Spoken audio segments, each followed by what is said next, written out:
कानपुर कनिका अस्पताल व Kanpur ophthalmic society के तत्वाधान में कनिकाकॉन कॉन्फ्रेंस का आयोजन किया गया।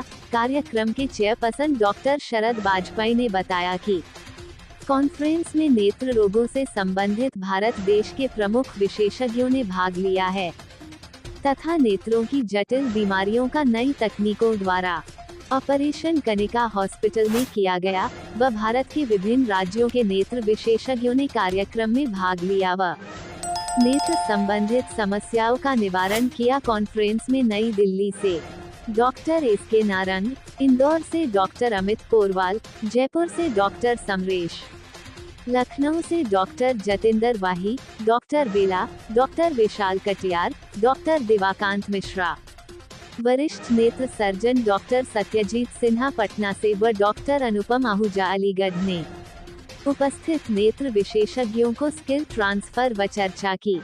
कार्यक्रम का उद्घाटन ऑल इंडिया ऑप्थाल्मिक सोसाइटी के पूर्व अध्यक्ष विश्व विख्यात नेत्र विशेषज्ञ पद्मश्री डॉक्टर महिपाल सिंह सचदेव नई दिल्ली के द्वारा किया गया। एस.के. नारंग कार्यक्रम के सचिव डॉक्टर मोहित खत्री ने मोतियाबिंद ऑपरेशन में होने वाली जटिलताओं के निवारण के बारे में चर्चा की।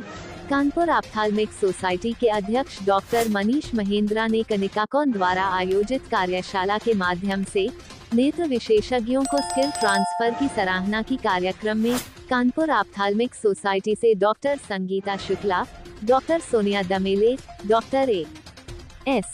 Jain, doctor Lokesh Arora, doctor Dilpreet Singh, doctor Sukant Pandey, doctor Pallavi, doctor Akash Sharma आदि उपस्थित रहे।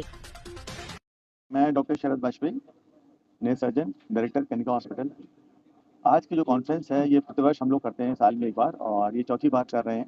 कोरोना के समय से स्टार्ट किया था, एवरी ईयर हम लोग करते हैं। इस कॉन्फ्रेंस का उद्देश्य होता है कि नेत्र पूरे हिंदुस्तान से नेत्र रोग विशेषज्ञ यहाँ पर एकत्रित होते हैं, और इस कॉन्फ्रेंस में हम यहाँ पर हॉस्पिटल में लाइव सर्जरी होती है। लाइव सर्जरी का तात्पर्य ये है कि वहाँ से सजीव प्रसारण होता है, ऑपरेशंस होते हैं वहाँ हॉस्पिटल में, और एक वायर के द्वारा जो यहाँ पर डिस्प्ले किया जाता है। यहाँ 100-150 डॉक्टर्स इकट्ठा होते हैं, और उन लाइव सर्जरी में स्किल ट्रांसफर होती है कि किस तरीके से किस सर्जरी को या किसी जटिल समस्या को आँख की है उसको किस तरह से परफॉर्म किया जाए। ये चीज़ें हम यूट्यूब पे भी देख सकते हैं, बट उसमें डिफरेंस क्या होता है, वहाँ क्वेश्चन नहीं कर सकते, हम विचार विमर्श नहीं कर सकते, अपने मन की बात, अपनी क्वेरी को उठा नहीं सकते देने वाले से। यहाँ पर हम उस विचार विमर्श कर सकते हैं, अपनी क्वेरी को, अपने मन का कोई अगर बात उठी है कि इसको कैसे किया जाए, तो उस करने वाले सर्जन से डिस्कस कर सकते हैं। तो इस तरह के हमारे मन के भाव जो क्लियर हो जाते हैं और हमें उसके बारे में पता लगता है। और दूसरा चरण होता है यहाँ पर डिस्कशंस का, जो विचार विमर्श होता है। डॉक्टर्स अपनी की सर्जरी को यहाँ पर दिखाते हैं, उसके बारे में ट्रांसफर होता है, अपने विचारों को करते हैं, चर्चा होती है। आजकल नेत्र चिकित्सा के संबंध में लगातार उन्नति होती जा रही है, नए-नए टेक्निक्स का अन्वेषण होता जा रहा है, और उसकी वजह से जो पूरे हिंदुस्तान भर से डॉक्टर्स आकर के यहाँ पर अपनी बात को रखते हैं, और हम सभी लोगों को जिसका कि लाभ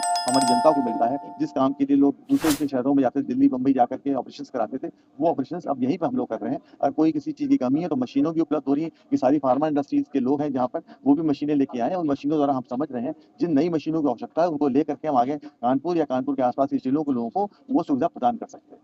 क्वालिटी के हिसाब से होता है, जैसे कि किसी भी वस्तु में होता है, चाहे आप मोबाइल का प्रयोग करते हैं, घड़ी का प्रयोग करते हैं, कार का प्रयोग करते हैं, हर भी चीज़ में एक नॉर्मल बेसिक चीज़ होती है, एक प्रीमियम चीज़ होती है। जो भी प्रीमियम चीज़ होती है उसमें कंपनी कुछ अलग से करती है, खोज करती है, उसमें उसको डालती है। तो अलग-अलग क्वालिटी के लेंस अलग-अलग कंपनीज़ के आते हैं, और उसके अलग-अलग लाभ भी होते हैं कि कहाँ पर हमको दूर का लेंस चाहिए, कहाँ पास का भी चाहिए, कहाँ इंटरमीडिएट ट्राइफोकल चाहिए, बाइफोकल चाहिए, तो वो उसी हिसाब से उसका प्रयोग होता है। दूसरी बात, मरीज की आवश्यकता के हिसाब से भी लेंस का प्रयोग होता है। स्टार्टिंग हिसाब से मैं इस बारे में ज़्यादा नहीं